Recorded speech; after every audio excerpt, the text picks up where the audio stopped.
الحمد لله الحمد لله الذي حرم على الأرض أن تأكل أجساد الأنبياء، والصلاة والسلام على من رأى موسى في القبر يصلي قائما، وعلى آله وأصحابه وأتباعه من المفسرين والمحدثين والمتكلمين والفقهاء الذين أجمعوا على حياة الأنبياء بعد وفاة الأنبياء.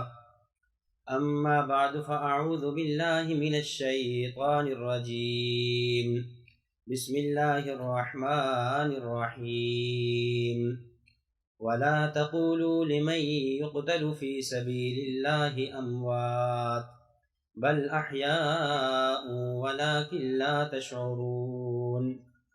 عن أنس بن مالك رضي الله تعالى عنه قال: قال رسول الله صلى الله عليه وسلم: الأنبياء أحياء في قبورهم يصلون.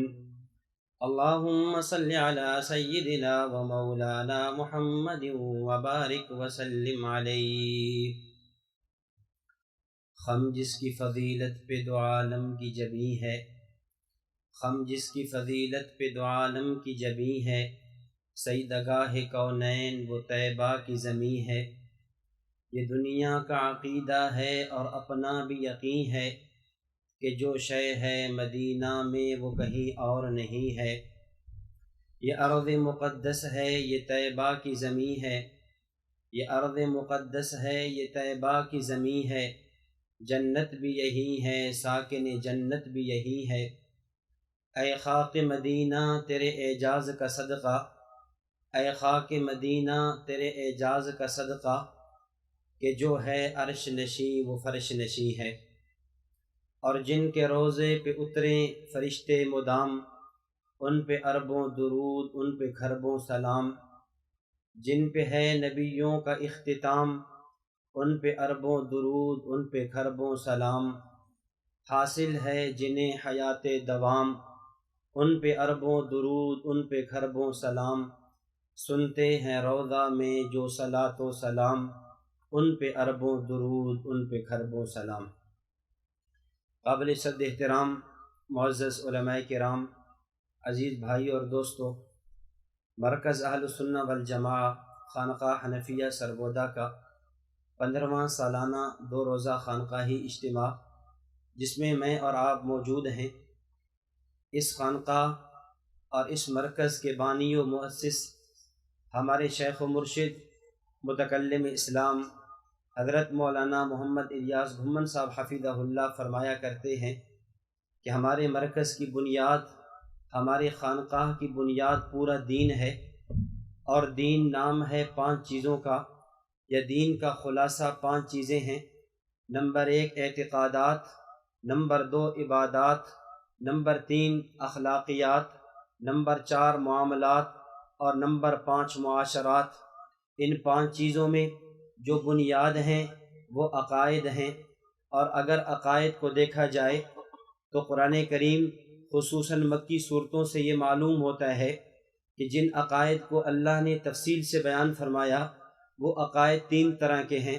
نمبر 1 عقیدہ توحید، نمبر 2 عقیدہ رسالت، نمبر 3 عقیدہ آخرت و قیامت۔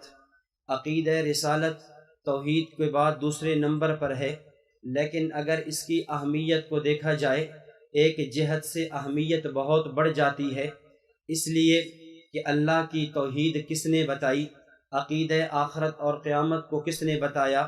یہ بتانے والی ذات نبوت کی ہے، یہ بتانے والی ذات رسالت کی ہے۔ اس لیے جہاں توحید کے متعلقہ عقائد کا صحیح ہونا ضروری ہے، آخرت اور قیامت کے متعلقہ عقائد کا درست ہونا ضروری ہے، وہیں عقیدہ رسالت کے متعلقہ عقائد کا صحیح ہونا بھی ضروری ہے۔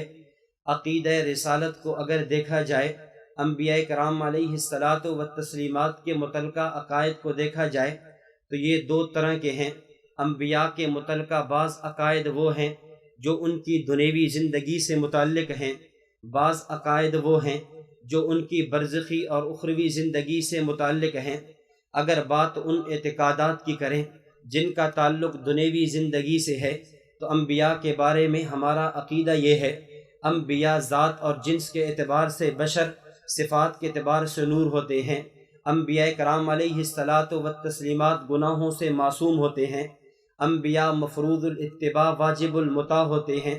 اور اگر بات ان عقائد کی کریں جو نبی کے دنیا سے جانے کے بعد کے ہیں تو ان میں ایک عقیدہ یہ ہے کہ نبی دنیا سے جب جاتا ہے، نبی جہاں فوت ہو، نبی کا مدفن وہی بنتا ہے۔ ایک عقیدہ یہ ہے انبیاء کو قبور میں حیات ملتی ہے، جس حیات کی وجہ سے روضے پہ پڑھے جانے والا صلاۃ و سلام خود سنتے ہیں، دور والا صلاۃ و سلام بذریعہ ملائکہ ان کی خدمت میں پہنچایا جاتا ہے۔ ایک عقیدہ یہ ہے نبی اکرم صلی اللہ علیہ وسلم پر امت کے اعمال اجمالی طور پہ پیش ہوتے ہیں۔ ایک عقیدہ یہ ہے کہ نبی کی قبر کا استشفاء جائز ہے۔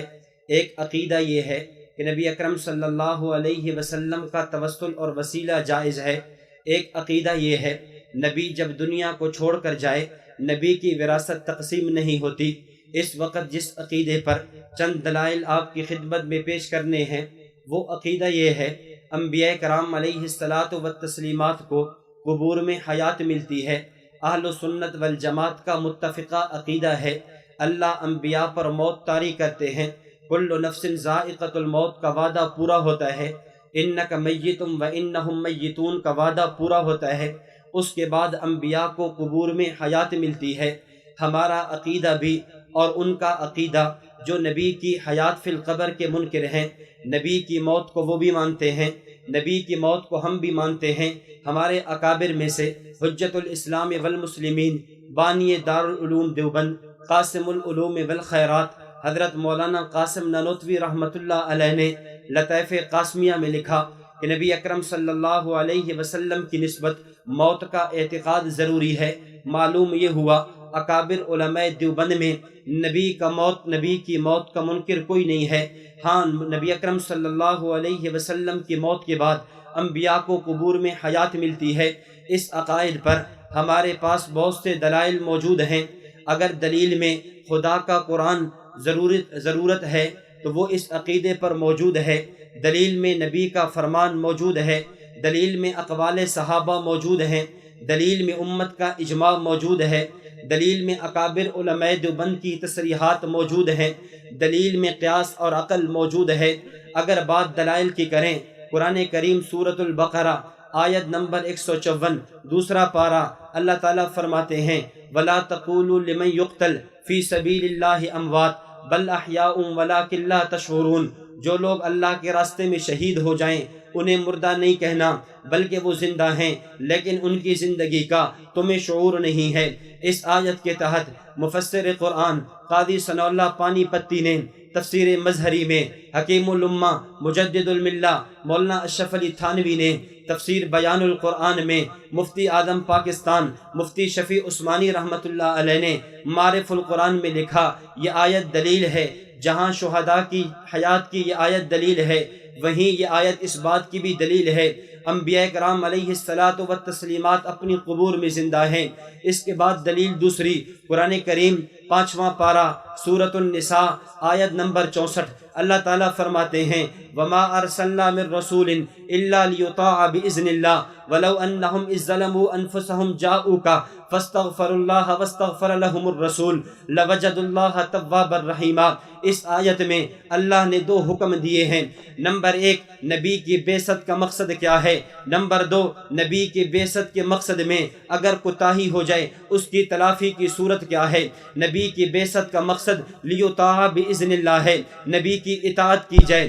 اگر نبی کی بعثت کے مقصد میں تلافی، کوتاہی، قصور اور کمی ہو جائے پھر اس کی صورت یہ ہے وَلَوْ أَنَّهُمْ إِذ ظَّلَمُوا أَنفُسَهُمْ جَاءُوكَ، اگر یہ لوگ گناہوں کے ذریعے اپنی جانوں پر ظلم کر بیٹھیں، جاءوكَ یا رسول اللہ آپ کی خدمت میں آئیں، فاستغفر اللہ سے اپنے گناہوں کی معافی مانگیں، واستغفر لہم الرسول رسول بھی ان کے لیے سفارش کرے، اللہ ان کی توبہ کو قبول کریں گے۔ چنانچہ مفسرین نے اس آیت کو جہاں حیات النبی کی دلیل بنایا ہے، وہیں اس آیت کو استشفاء عند قبر النبی نبی کی دلیل بھی بنایا ہے۔ استشفاء کا مطلب یہ ہے، آج روضہ رسول پہ کوئی آدمی چلا جائے اور وہاں جا کر اللہ سے اپنے گناہوں کی معافی مانگے، نبی کو سفارشی بنائے، اللہ اس کی توبہ کو قبول کریں گے۔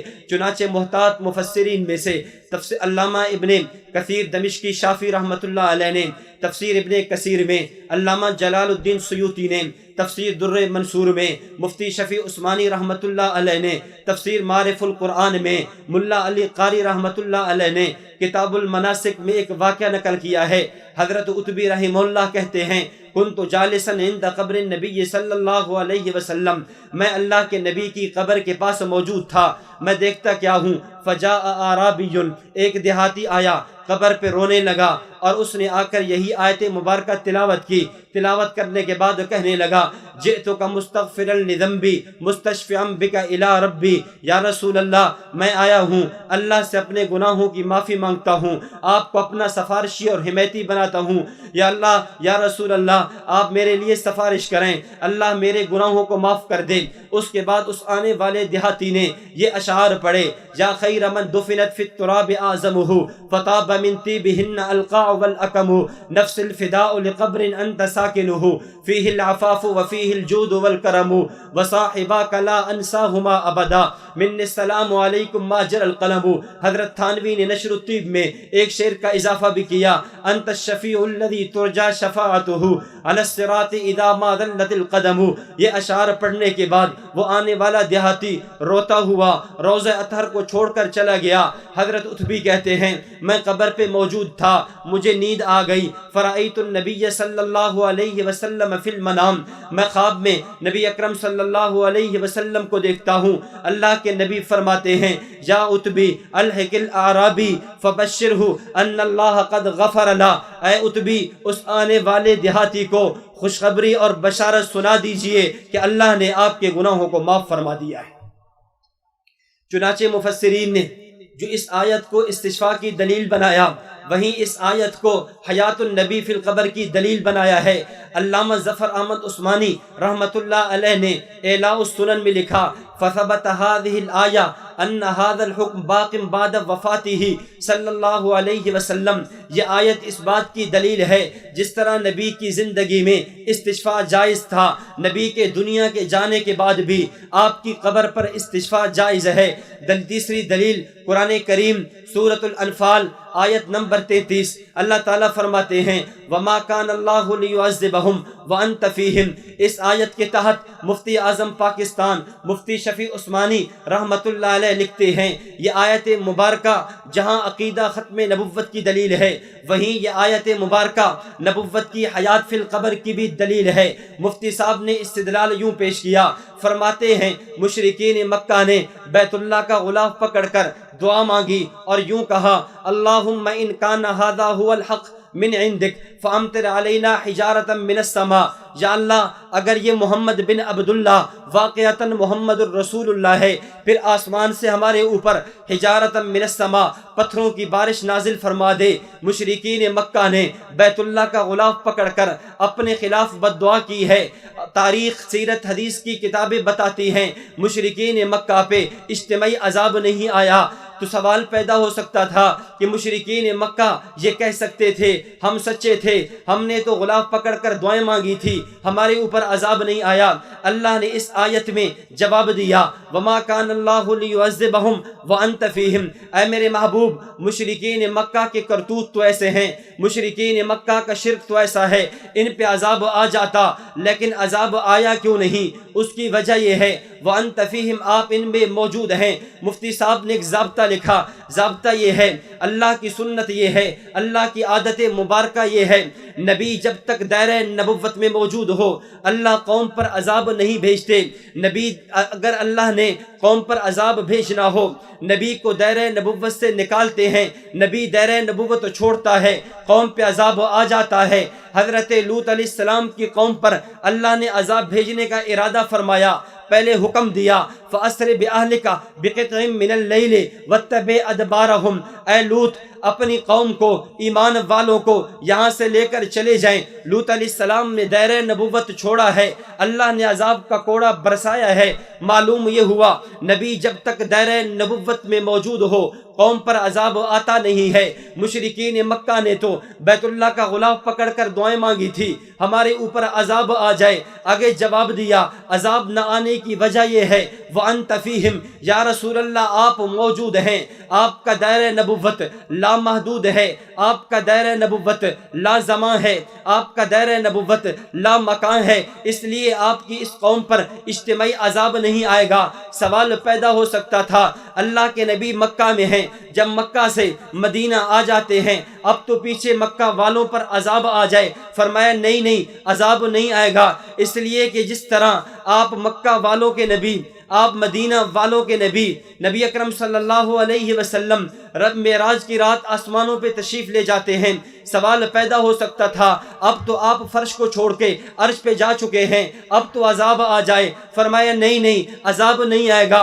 وَأَنْتَ فِيهِمْ، آپ کا دائرہ نبوت لامحدود ہے، جس طرح آپ عرش کے نبی، آپ فرش کے نبی، نبی اکرم صلی اللہ علیہ وسلم عمر کے 63 سالہ پورا فرما کر عالم دنیا سے عالم برزخ میں تشریف لے جاتے ہیں، اب تو عذاب آ جائے۔ فرمایا نہیں اب بھی عذاب نہیں آئے گا، اس لیے کہ جس طرح آپ اس عالم کے نبی، آپ اس عالم کے نبی، مکہ کے آپ نبی، مدینہ کے آپ نبی، عرش کے آپ نبی، فرش کے آپ نبی، اس عالم کے آپ نبی، اس عالم کے آپ نبی، قیامت کی صبح تک آپ کا دائرہ نبوت ختم نہیں ہو سکتا اور آپ کی امت پر اجتماعی عذاب نہیں آ سکتا۔ تو یہ آیت مبارکہ جہاں عقیدہ ختم نبوت کی دلیل، وہیں یہ آیت نبی اکرم صلی اللہ علیہ وسلم کی حیات فی القبر کی بھی دلیل ہے۔ قرآن کریم کے بعد اگر احادیث مبارکہ کا مطالعہ کریں یہ بات واضح ہو جاتی ہے کہ اس عقیدہ کو نبی اکرم صلی اللہ علیہ وسلم کی احادیث میں بیان کیا گیا ہے۔ مسند ابی یعلا کی روایت ہے، اللہ کے نبی نے فرمایا الانبیاء احیاء فی قبورہم یصلون، انبیاء قبور میں زندہ ہیں، ان کو حیات ملتی ہے۔ صحیح مسلم میں انس بن مالک رضی اللہ تعالیٰ عنہ سے روایت موجود ہے، اللہ کے نبی نے فرمایا مررت علی موسیٰ لیلۃ اسری بی عند الکثیب الاحمر وہو قائم یصلی فی قبری، میرا گزر موسیٰ علیہ السلام کی قبر پہ ہوا، میں نے موسیٰ علیہ السلام کو قبر میں نماز پڑھتے دیکھا۔ یہ آیت، یہ حدیث دلیل انبیاء قبور میں زندہ۔ ممکن ہے کوئی آدمی اس حدیث کی بنیاد پر مغالطہ دینے کی کوشش کرے اور یہ کہے یہ تو معجزہ ہے، معجزات سے استدلال نہیں ہوتا، تو یاد رکھنا یہاں دو باتیں الگ الگ ہیں۔ ایک موسیٰ علیہ السلام کا قبر میں نماز پڑھنا ہے، ایک نبوت کا موسیٰ کو علیہ السلام کو دیکھنا ہے۔ ہمارا استدلال نبوت کے دیکھنے سے نہیں، موسیٰ علیہ السلام کے قبر میں نماز پڑھنے سے ہے۔ نبوت کا دیکھنا یہ تو معجزہ ہے، موسیٰ علیہ السلام کا قبر میں نماز پڑھنا یہ عادت ہے۔ نبی کی حیات پر دلیل من صلی علیہ عند قبری سمعتہ ومن صلی علیہ نائیا ابلغتہ ہے۔ فرمایا جو میری قبر پہ درود پڑے گا میں خود سنوں گا، جو دور سے پڑے گا بذریعہ ملائکہ میری خدمت میں پہنچایا جائے گا۔ یہ وہ حدیث ہے جس کو مولانا حسین علی الوانی رئیس المفسرین نے اپنی کتاب تحریرات حدیث میں نقل کیا ہے۔ یہ وہ حدیث مبارک ہے جس کو لوگ موضوع اور ضعیف کہتے تھکتے نہیں، حالانکہ ان کی جماعت کے عالم شیخ القرآن مولانا غلام اللہ خان نے جب حضر و چھچ کے اندر مناظرہ ہونے لگا میاں عبدالحق نامی بریلوی سے، اس وقت عقیدہ حاضر ناظر پر مولانا غلام اللہ خان نے اس حدیث کو پیش کیا تھا۔ اگر یہ حدیث ضعیف ہوتی بقول تمہارے، اگر حدیث موضوع ہوتی، شیخ القرآن عقیدے کے باب میں اس حدیث کو پیش نہ کرتے۔ ارے عقیدے کے باب میں تو ضعیف روایت کو بھی نہیں پیش کیا جا سکتا، چہ جائے کہ موضوع روایت کو پیش کیا جائے۔ شیخ القرآن کا اس مناظرے میں اس روایت کو پیش کرنا، مولانا حسین علی الوانی کا اپنی کتاب میں یہ روایت نقل کرنا اس بات کی دلیل ہے یہ روایت صحیح ہے۔ عقیدہ حیات النبی صلی اللہ علیہ وسلم پہ دلیل نبوت کا یہ فرمان ابو داود میں موجود، ان للہ ملائکۃ سیاحین فی الارض یبلغونی من امت السلام، اللہ کے فرشتے زمین میں چکر لگاتے ہیں میری امت امت کا کوئی فرد مجھ پر درود پڑھے مجھ پر پہنچایا جاتا ہے۔ مسند بزار کی روایت عقیدہ حیات النبی کی دلیل، اللہ کے نبی نے فرمایا اے صحابہ حیاتی خیر لکم تحدثون ونحدث لکم، اے صحابہ میرا زندہ رہنا بھی تمہارے لیے بہتر، تم مجھ سے مسائل پوچھتے ہو میں جواب دیتا ہوں، ووفاتی خیر لکم، میرا دنیا سے چلے جانا بھی بہتر، وہ اس لیے تورد علی اعمالکم، تمہارے اعمال اجمالاً میرے اوپر پیش ہوں گے، فما رأیت من خیر حمدت اللہ، اچھا عمل ہوگا میں اللہ کا شکر ادا کروں گا، وما رأیت من شر استغفرت اللہ، اگر برا عمل ہوگا میں اللہ سے تمہارے لیے بخشش طلب کروں گا۔ یہ بھی اس بات کی دلیل انبیاء قبور میں زندہ، ایک نہیں کئی روایات موجود ہیں، جب روایات کو جمع کریں بقول علامہ سیوطی کے وقت تواترت بھی الاخبار، حیات النبی پہ دلالت کرنے والی احادیث درجہ تواتر قدر مشترک کو پہنچی ہوئی ہے، علماء کی جماعت موجود ہے، محدثین کا ضابطہ ہے اگر کسی مسئلے پر امت کا اجماع ہو جائے، اگر کسی عقیدے اور نظریے پر احادیث تواتر کے درجے کو پہنچ جائیں وہاں سند کے دیکھنے کی ضرورت نہیں رہتی، حیات انبیاء پہ دلالت کرنے والی احادیث سندن ٹھیک ہے، محدثین نے تصحیح نقل کی ہے، بالفرض دنیا کا کوئی آدمی یہ دھوکہ دینے کی کوشش کرنا چاہے حیات انبیاء پہ دلالت کرنے والی احادیث سندن ضعیف ہے، تب بھی اصول حدیث کی روح سے محدثین کے ان اصولوں کی روشنی میں چونکہ اس مسئلے پر تواتر قدر مشترک حاصل ہے، جب تواتر قدر مشترک موجود ہو وہاں اسناد کو نہیں دیکھا جاتا، معلوم یہ ہوا انبیاء کرام علیہ الصلاۃ والتسلیمات کی حیات فی القبر پر جہاں اللہ کا قرآن موجود ہے وہاں نبوت کا فرمان بھی موجود ہے۔ نمبر 3 ہمارے دلائل میں تیسرا نمبر امت کا اجماع ہوا کرتا ہے۔ اگر بات امت کے اجماع کی کرے، علامہ سخاوی رحمۃ اللہ علیہ نے قول البدیع میں لکھا نحن نؤمن ونصدق بأنه صلی اللہ علیہ وسلم حی یرزق فی قبری، ہم اس بات کا اعتقاد رکھتے ہیں انبیاء قبور میں زندہ، والاجماع علی ھذا، علامہ سخاوی فرماتے ہیں اس مسئلہ پر اس امت کا اجماع ہے۔ علامہ محمد بن علان صدیقی نے دلیل الفالحین میں اس پر اجماع نقل کیا ہے۔ حضرت علامہ رشید احمد گنگوہی رحمۃ اللہ علیہ نے فتاوی رشیدیہ میں عقیدہ حیات النبی پر امت کا اجماع نقل کیا ہے۔ حضرت مولانا عبدالحق محدث دہلوی رحمۃ اللہ علیہ نے اشعۃ اللمعات شرح مرقات میں امت نبی اکرم صلی اللہ علیہ وسلم کی حیات فی القبر پر امت کا اجماع نقل کیا ہے۔ حضرت مولانا ادریس کاندھلوی نے سیرت المصطفیٰ میں امت کا اجماع نقل کیا ہے۔ اجماع کے بعد اگر بات قیاس اور عقل کی کریں، قیاس اور عقل کا تقاضا بھی یہ ہے انبیاء کو قبور میں حیات ملتی ہے،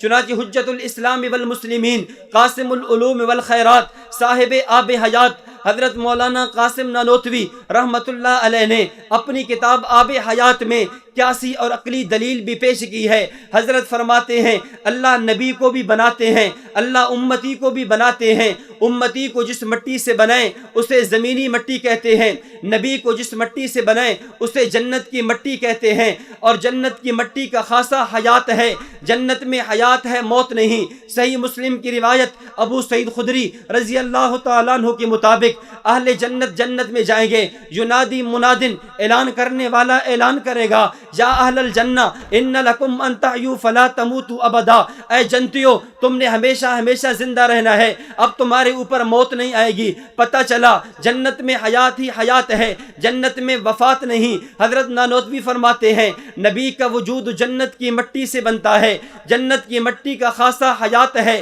دنیا کا ضابطہ یہ ہے جو جس چیز کا خاصہ ہو کسی عارض کی وجہ سے کچھ وقت کے لیے وہ چھپ تو سکتا ہے، ختم نہیں ہو سکتا۔ حضرت نانوتوی کا جملہ جو آب حیات میں موجود ہے، حضرت فرماتے ہیں موت نبوت ساتر حیات ہے، مزیل حیات نہیں۔ نبی کا پر آنے والی موت نبی کی حیات کو چھپا تو سکتی ہے، نبی کی حیات کو بالکلیہ ختم نہیں کر سکتی۔ حضرت نانوتوی نے اس پر مثال پیش کی ہے، فرمایا چراغ دیکھیں لالٹین دیکھیں یا موجودہ زمانے میں موبائل کی مثال لے لیجئے. آپ نے موبائل کو اندھیرے کمرے میں لائٹ جلائی, موبائل کی لائٹ روشن ہوئی, آپ نے اس لائٹ کو بند نہیں کیا, ایک کپ یا گلاس لیا, وہ لائٹ کے اوپر رکھ دیا, اور اس کے رکھنے سے لائٹ کی روشنی ختم نہیں ہوئی بلکہ اندر سمٹ گئی ہے, سکڑ گئی ہے, بند ہو گئی ہے, بالکلیہ ختم نہیں ہوئی. جیسا آپ نے گلاس اٹھایا, یہ پیالہ اٹھایا, یہ لائٹ کی روشنی واپس آ گئی ہے.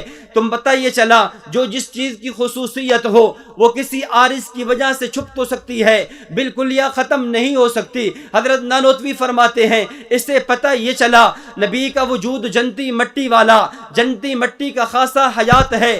حیات ایک دنیا کے عارض کی وجہ سے کچھ وقت کے لیے چھپی تو ہے لیکن ختم نہیں ہوئی. نبی پر موت آئی, موت آنے کے بعد پھر حیات ملی ہے, اور یہ ایسی حیات بل یستمر حیا, اب یہ حیات ہی حیات رہے گی, اب قبر میں موت نہیں ہوگی. نبی اکرم صلی اللہ علیہ وسلم کی حیات فی القبر پر ہمارے پاس اکابر علماء دیوبند کی تحریرات موجود ہیں. اکابر علماء دیوبند کی کتابیں, وہ لوگ جو اپنے آپ کو دیوبندی کہلاتے ہیں, اگر وہ اس بات کو دیکھ لیں علماء دیوبند کے فتاوی, علماء دیوبند کی کتابیں کیا کہتی ہیں. حضرت مولانا قاسم نانوتوی رحمت اللہ علیہ نے ہدیۃ الشیعہ میں لکھا انبیاء اپنی قبور میں زندہ. علامہ رشید احمد گنگوہی نے ہدایت الشیعہ میں لکھا انبیاء اپنی قبور میں زندہ. حضرت مولانا مفتی کفایت اللہ دہلوی نے فتاوی کفایت المفتی میں لکھا انبیاء قبور میں زندہ. حضرت علامہ انور شاہ کشمیری نے فیض الباری شرح صحیح بخاری میں لکھا انبیاء قبور میں زندہ. مفتی اعظم حضرت مفتی عزیز الرحمن دیوبندی رحمت اللہ علیہ نے فتاوی دار علوم دیوبند میں لکھا انبیاء قبور میں زندہ. حضرت مولانا خلیل احمد سہارنپوری نے بذل المجہود شرح سنن ابی داود میں لکھا انبیاء قبور میں زندہ. شیخ الحدیث مولانا محمد زکریہ کاندلوی رحمت اللہ علیہ نے اپنی 2 کتابیں اوجد المسالک شرح موطا امام مالک میں فضائل درود شریف میں لکھا انبیاء قبور میں زندہ. حضرت مولانا منظور احمد نعمانی نے معرف الحدیث میں لکھا انبیاء قبور میں زندہ. حضرت مولانا سلیم اللہ خان رحمت اللہ علیہ نے کشف الباری شرح صحیح بخاری میں لکھا انبیاء قبور میں زندہ. حضرت مولانا شیخ الاسلام مفتی محمد تقی عثمانی حفظہ اللہ نے تکملہ فتح الملہم میں لکھا انبیاء قبور میں زندہ. استاد محترم متکلم اسلام مولانا محمد الیاس گھمن صاحب حفظہ اللہ نے فرقہ مماتیت کا تحقیقی جائزہ اپنی کتاب اسلامی عقائد میں العقائد الاسلامیہ میں لکھا انبیاء قبور میں زندہ.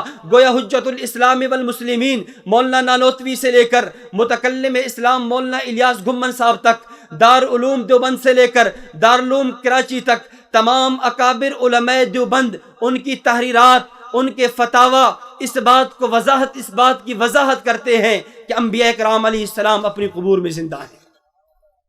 اور اس سے بڑھ کر آخری بات عرض کرنے لگا ہوں, فریقین کی متفقہ تحریر جو حکیم الاسلام قاری محمد طیب قاسمی رحمت اللہ علیہ کی آمد پر 1962 راجہ بازار تعلیم القرآن راول پنڈی میں لکھی گئی تھی, اور جس میں مولانا قاری طیب صاحب نے یہ جملہ لکھوایا تھا کہ حضرت صلی اللہ علیہ وسلم وفات کے بعد قبر میں بین القوسین بریکٹ میں لکھوایا برزخ شریف میں بتعلق روح زندہ ہیں.